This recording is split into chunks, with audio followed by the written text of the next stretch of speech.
Hello everyone, তোমাদের সকলকে আর একটি লাইভ ক্লাসে ওয়েলকাম জানাচ্ছি।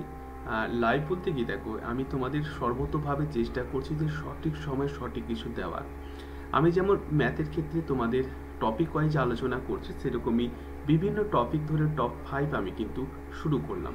অর্থাৎ যে পরীক্ষার ক্ষেত্রে যে টপিকগুলো তোমাদের রয়েছে সেই টপিক ধরে ধরে আমি তোমাদেরকে করাবো এবং টপ 5 মানে ইম্পর্টেন্ট 5টা প্রশ্ন আমি তোমাদের রাখবো। তো আমি একটা দেখো, এখানে প্রথম একটা হেডিং দিয়েছি যে বড় হতে হলে সর্বপ্রথম সময়ের মূল্য দিতে হবে। এটা ডিকেন্স বলেছিলেন।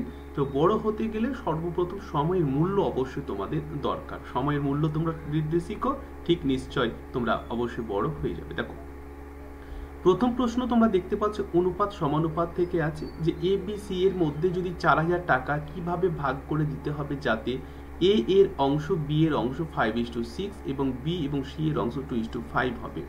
তো তাহলে এ কত টাকা হবে সেটা তোমাদের বের করতে খুবই সহজ। জাস্ট সেকেন্ডে আমরা উত্তরগুলো করে দেবো। আমরা সেকেন্ডে উত্তরগুলো বের করতে পারবো। প্রত্যেকটা প্রশ্ন তোমাদের ক্ষেত্রে কিন্তু ভেরি ভেরি ইম্পর্টেন্ট। অবশ্যই প্রত্যেকটা প্রশ্ন ভালো করে তোমাদেরকে দেখে নিতে হবে। তো চলো আমরা ফাটাফাট দেখে নেবো আমাদের নিয়ম কি হচ্ছে। দেখো আমাদের নিয়ম হচ্ছে প্রথমে আমরা a:b করব। এবার a:b করার পরে আমরা যা আছে 5:6 কিন্তু এখানে আমরা করে দেবো। তারপরে আমাদের কি আছে b:c আছে। b:c কত আছে দেখো 2:3। আমরা তো নিয়মটা জানি নাকি, যারা ডেলি আমার ক্লাসগুলো দেখো তারা সবাই পারবে। তাহলে এখানে কি বলছে a:b:c সমান কত হচ্ছে দেখো 6×3 হচ্ছে 18। ওকে, তারপরে 6×2 হচ্ছে 12, তারপরে হচ্ছে 5×2 10। এবারে 10, 12 আর 18 হয়ে গেল। এগুলো আমরা ছোট করে নিব, 2 দিয়ে কাটবো, 2×5 = 10, 2×6 = 12 আর 2×9 = 18। তাহলে আমাদের কি এখানে থাকছে, আমাদের থাকছে 5:6:9। এটাকে আমরা যোগ করে নেব, যোগ করে হবে আমাদের 20। এবারে তোমাকে বলছে শর্টকাট আমরা বের করে নেব এ কত টাকা পাবে। তাহলে আমাদের টোটাল এ কত টাকা পাবে, টোটাল হচ্ছে আমাদের 4000 টাকা। দেখো এখানে যে টাকাটা রয়েছে 4000 টাকা। এবারে এর অনুপাত কত, এর অনুপাত হচ্ছে 5 লিখে দিলাম। টোটাল অনুপাত আমরা নিচে লিখলাম 20 সঙ্গে এখানে 20 কেটে দাও, তাহলে এখানে 40 কেটে দাও, তাহলে এখানে হচ্ছে 2, তাহলে এখানে 200 হচ্ছে। 200 সঙ্গে 5কে গুণ করো, 2×5 হচ্ছে 10, মানে হচ্ছে 1000। তাহলে 1000 টাকা কে পাচ্ছে, 1000 টাকা এখানে এ বলেছে। তাহলে অবশ্যই এখানে অপশন এ আমরা 1000 টাকা কিন্তু পেয়ে গেলাম। বাকিগুলো তোমরা সময় করে বের করে নেবে। এখানে বিটা বের করে নেবে কত টাকা এবং সিটাও বের করে নেবে। এইভাবে প্রত্যেকটা ভালো করে তোমরা দেখবে। নেক্সট চলো পরবর্তী দেখে নাও ফাটাফাট। আমরা বিভিন্ন টপিক থেকে দেখে নেব। কোশ্চেন নাম্বার 2 কি বলছে দেখো, এই যে টাকাটা রয়েছে টাকাকে এ বি সি এর মধ্যে কিভাবে ভাগ করতে হবে আর কি, যাতে তাদের প্রাপ্ত টাকা থেকে মানে যে টাকাটা পাবে সেই টাকা থেকে আর কি 45 টাকা, 60 টাকা, 90 টাকা নিলে বাকি টাকার অনুপাত কত হবে। বাকি টাকার অনুপাত কত হবে তোমাদের এখানে বলা হচ্ছে। তো অবশ্যই তোমরা একবার ভালো করে দেখো এবং অবশ্যই এটা কিন্তু খুবই গুরুত্বপূর্ণ। ওকে, তো দেখো এখানে কি বলছে, টোটাল আমাদের যে টাকাটা আছে একবার দেখে নাও। তাহলে টোটাল টাকা কত আছে, টোটাল টাকা হচ্ছে 9195 টাকা। এটা হচ্ছে মোট টাকা। এই যে সেই টাকা থেকে বলছে 45 টাকা, 60 টাকা আর 90 তিনজন কিন্তু নিয়ে যাচ্ছে। তোমার 20 টাকা থেকে তিনজন যদি 5 টাকা, 2 টাকা আর একটা হচ্ছে 3 টাকা, তাহলে টোটাল 10 টাকা। তাহলে 20 টাকা থেকে 10 টাকা নিয়ে নিলে বাকি 10 টাকা থাকছে, হ্যাঁ কি না? ঠিক সেই রকমই তোমাকে কি করতে হবে, এখানে 45 আর আরেকটা হচ্ছে তোমাদের 60 এবং 90 তিনটে টাকা কিন্তু নিয়ে নিচ্ছে ওরা।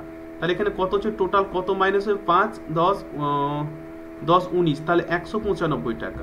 তো এখান থেকে 195 টাকাকে বাদ দিয়ে দাও, তাহলে কত হচ্ছে আমাদের 9000 টাকা। তাহলে আমাদের টোটাল কিন্তু এখন 9000 টাকা রয়েছে, যেটা এ বি সি এর মধ্যে ভাগ হবে কত অনুপাতে, 2, 3 এবং 4। তাহলে এটা হচ্ছে এ আর এটা হচ্ছে বি এবং এটা হচ্ছে সি, এই অনুপাতে ভাগ হবে। তো সি এর মোট অর্থ কি, তো আমরা সি এর মোট অর্থ একদম শর্টকাট করে দেখে নেব। টোটাল আমরা কত টাকা পেলাম, 9000 টাকা এখন হাতে আছে। তাহলে সি এর অনুপাত কত, সি এর অনুপাত হচ্ছে তোমাদের 4 এবং টোটাল অনুপাত যোগ করো, 2 আর 3 5, 5 আর 4 9, তাহলে টোটাল হচ্ছে 9। তাহলে 9 দিয়ে এখানে 1000কে কাট করলে তোমরা 1000 পেয়ে যাবে। 9000কে কাট করলে তাহলে এখানে আমাদের কত হচ্ছে 4000 হচ্ছে। এই 4000 সি পাচ্ছে, কিন্তু সি এর মোট কত টাকা পাবে, তাহলে অবশ্যই এর আগে সি কত টাকা নিয়েছিল, দেখো সি নিয়েছিল 90 টাকা।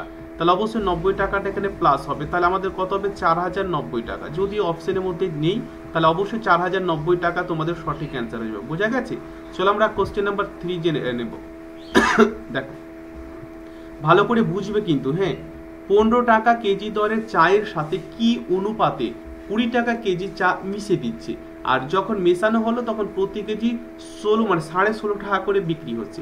তো আমরা কি করব, শর্টকাট নিয়ম করবো, 15 টাকা কেজি এক ধরনের চা আছে, এই চা আর একটা হচ্ছে আমাদের 20 টাকা কেজি চা, দুটো কিন্তু মেশাচ্ছে। কি অনুপাতে মেশাচ্ছে?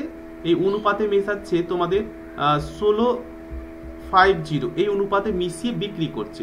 তাহলে আমরা শর্টকাট করে এগুলো বিয়োগ করে নেব, 20 থেকে 16.50 বাদ দিব, আর 16.50 থেকে 15 বাদ দেবো, 20.50 থেকে 16.50 বাদ দিলে আমরা এখান থেকে বিয়োগ ফলটা 3.50 মানে 3.5 টাকা পেয়ে যাবো। 16.5 টাকা থেকে 15 টাকা বাদ দিব, তো কত পাবো? 1.5 টাকা পাবো, যেটা আমরা জানি। ঠিক আছে, এই দশমিক আর এই দশমিক আমরা তুলে দিলাম, এই শূন্য আর এই শূন্য কেটে দিলাম, 35 থাকছে আর এখানে 15 থাকছে। আমরা 5 দিয়ে কাটবো, 5 7 35 আর 5 3 হচ্ছে 15, তাহলে আমাদের এখানে কত থাকছে? 7:3 থাকছে। তাহলে অবশ্যই 7:3 মানে অপশন বি আমরা সঠিক অ্যান্সার করব। দেখো সেকেন্ডও আমাদের সময় লাগবে না, নিয়মিত ক্লাস দেখো, কোনো চাপ নেই, আর এইভাবে তোমাদেরকে করতে হবে। দেখো এ বি এর অনুপাত রয়েছে 3:4, 5 বছর পূর্বে। পূর্বে মানে আমরা কি জেনেছি? পূর্ব মানে হচ্ছে বিয়োগ, আর যদি এখানে লেখা থাকতো পরে, তাহলে পরে মানে কি? পরে মানে যোগ, এগুলো দেখে নিতে হবে। ঠিক আছে, নিয়মিত ক্লাস দেখো, কোনো চাপ হবে না। 5:7 অনুপাত, তাহলে বি এর কত টাকা পাবে? চলো আমরা এখানে কি লিখবো? এ বি এর অনুপাত রয়েছে 3x লিখলাম, আর একটা এখানে আমরা 4x লিখলাম। যেহেতু পূর্ব বলেছে, তাহলে পূর্ব মানে বিয়োগ 5 এবং এখানে বিয়োগ 5 লিখলাম, তখন অনুপাতটা কি ছিল? 5:7 ছিল। পূর্ব মানে ছিল, আর পরে যদি হয় তাহলে হবে। ঠিক আছে, এগুলো দেখবে। আচ্ছা, এটাকে আমরা সলভ করব। চলো আমরা সলভ করে নেব। এখানে 7 দিয়ে উপরেরটাকে গুণ করবো, মিডিলে যদি সমান হয় তাহলে এটা বজ্র গুণন হয়, সকলে জানো। তো 7 3 কত? 7 3 হচ্ছে 21x মাইনাস 5 7 হচ্ছে 35 লিখে দিলাম। 5 দিয়ে 5 4 হচ্ছে 20x মাইনাস 5 5 হচ্ছে 25। ওকে, এবার x গুলো জানো বাম দিকে নিয়ে আসতে হয়। এখানে 20x হলো, আর এখানে সমানের ডান দিকে প্লাস 20x আছে, মাইনাস মানে বাম দিকে নিয়ে আসলে মাইনাস হয়ে গেল। -25 আগে থেকে আছে, এবারে -30টা সমানে তুমি ডান সাইডে নিয়ে আসলে, তাহলে প্লাস কত হয়ে যায়? প্লাস 35 হয়ে যায়। 35 হয়ে যায় প্লাস। ওকে, 21 থেকে 20 বাদ দিব, তাহলে আমাদের x থাকছে শুধু। আচ্ছা, মাইনাস প্লাসে মাইনাস, মাইনাস প্লাসে মাইনাস, মানে 35 থেকে 25 বাদ দিলে আমরা 10 পাবো। যেহেতু প্লাস এটা বড় সংখ্যা, এর সাইন 10 আছে, তাহলে 10ই হলো। তাহলে x এর মান আমি কত পেলাম? x এর মান কিন্তু 10 পেলাম। তো বলছে b এর বর্তমান বয়স কত? তো আমরা b মানে কত জানি? b মানে জানি আমরা 4x, তাহলে এর সঙ্গে 4 এর সঙ্গে অবশ্যই x এর মান তো পেয়ে গেছি 10, তাহলে 4 10 হচ্ছে 40। যদি পরীক্ষায় থাকতো এর মান কত, তাহলে অবশ্যই আমরা 3x ইকুয়াল টু আমরা এখানে 3 এবং এর সঙ্গে 10 গুণ। কেন 10 গুণ? কারণ x এর মান আমি 10 পেয়ে গেছি। তাহলে অবশ্যই এখানে আমরা সঠিক উত্তর 40 আর 30, যেহেতু b এর মান রয়েছে সেহেতু অবশ্যই অপশন আমরা এখানে b করব, 40 ইয়ার্স। ক্লিয়ার হয়েছে? চলো পরবর্তী দেখে নেব। দেখো পরবর্তী খুবই গুরুত্বপূর্ণ। এরকম যদি পরীক্ষার ক্ষেত্রে থাকে, এত এর সাথে ক্ষুদ্রতম কোন সংখ্যা যোগ করলে যোগফলটি একটি পূর্ণ বর্গ সংখ্যা হবে। আমরা এখানে শর্টকাট নিয়ম করব, জেনে রাখো। এখানে এইভাবেও তোমরা করবে। ঠিক আছে, এখানে দুটো যেহেতু সংখ্যা আছে, দুটোকে ভাগ করে দাও, দুটো দুটো করে পাচ্ছ। তারপরে দেখো এখানে কি বলা হচ্ছে, এখানে 16কে প্রথম সংখ্যা 16, এবারে কত স্কোয়ার করলে 16টা কাছাকাছি হবে? 3 এর স্কোয়ার করলো 3 3 9, খুবই দূরে হয়ে যাচ্ছে। 4 4 16, 5 5 25, 4 4 16 করলে কিন্তু কাছে, 5 5 25 মানে অনেক দূরে চলে যাচ্ছে। তাহলে অবশ্যই আমরা 4 করলাম, 4 4 কত হচ্ছে 16, এটাকে আমাকে বিয়োগ করতে হবে। এখানে কত থাকছে? 1 থাকছে, তাহলে 1 আর 2 8 কিন্তু বসিয়ে দিলাম। ঠিক আছে, এবার 4 যদি এখানে হয় তাহলে এখানে 4 এর ডাবল করতে হবে, 4 আর 4 কত? 8। ঠিক আছে, 4 আর 4 8, এইভাবে ডাবল করতে হয়। এবার 8 আছে, 8 এর পরে তুমি এখানে 1 লিখলে, এটাকে দিয়ে তোমাকে গুণ করতে হবে, 1 মানে 1 এর সঙ্গে গুণ করতে হবে, 2 মানে 2 এর সঙ্গে গুণ করতে হবে। আমি যদি এখানে 80 8 এর পরে এখানে 2 লিখি, তাহলে কত হয়ে গেল? 82 হয়ে গেল। তাহলে 82-র সঙ্গে আবার 2কে গুণ করতে হবে, তাহলে তো অনেক 128 বেশি হয়ে যাচ্ছে, সেটা করলে তো হবে না। আমাদের ভাগের নিয়ম হচ্ছে 128 আছে, 128 সবসময় কম করতে হবে, বেশি করলে যাবে না। তাহলে এটা আমরা 1 দিয়ে দিব, এটাকে আমরা 1 দিয়ে দেবো। 81 হলো, 81-র সঙ্গে 1কে গুণ করো, 81-র সঙ্গে 1কে গুণ করলে তোমরা কত? এখানে যা লিখবে এখানে তাই লিখতে হবে, 1 মানে এখানে 1 লিখতে হবে। তাহলে অবশ্যই আমাদের 81 হচ্ছে, তাই না? এখানে বিয়োগ করলে কত হবে? 7, আর 12 থেকে আজ 8 বাদ দিলে এখানে 4, 47। তাহলে দেখো এখানে 41 রয়েছে। 41-এর যদি তোমরা যেটা পাবে 41-এর স্কোয়ার করো, 41-এর স্কোয়ার করলে তোমাদের কিন্তু এটা মিলছে না, অর্থাৎ তোমাকে কি করতে হবে 42-এর স্কোয়ার করতে হবে। 42-এর স্কোয়ার করলে কত হবে দেখো আমি তোমাদেরকে বলেছিলাম দুটো যে কোনো সংখ্যার স্কোয়ার করার নিয়ম বলেছিলাম। আমরা এই নিয়ম জানি কি, a স্কোয়ার প্লাস 2ab আর প্লাস b স্কোয়ার, এটা হচ্ছে যে কোনো সংখ্যার স্কোয়ার করার নিয়ম। তো এখানে 42, এটা হচ্ছে আমাদের b আর এটা হচ্ছে আমাদের a। প্রথমে আমরা b স্কোয়ার করবো, 2 দুগুণা 4, অবশ্যই আমরা 4 লিখলাম এখানে।